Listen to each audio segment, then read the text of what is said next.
apa yang kita akan buat apabila customer dah beli kereta dengan Mutiara Motor. Assalamualaikum. Hari ini saya berada di panel servis Mutiara Motor Johor Bahru. Okey, sebelum kereta kita deliver, kita akan siapkan package M7 ni dan kita akan fully check dekat kita punya kereta. Noah tahun 2022 ni kita akan check dia punya bateri. Adakah power bateri tu cukup ataupun perlu ditukar dengan yang baru.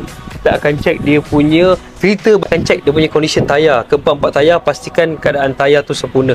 Okey, kita akan buang minyak hitam yang lama. Kita akan tukar sekali oil filter.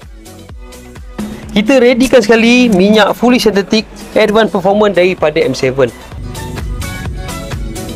Dan kita akan bagi free oil filler cap.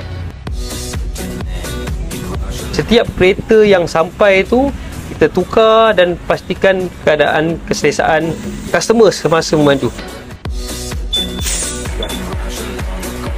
Okey, selesai PDI kereta ni. Jadi kita dah fully service, kita dah fully check. Bagi yang cari kereta, cari dekat Mutiara Motor, kontak nombor di bawah.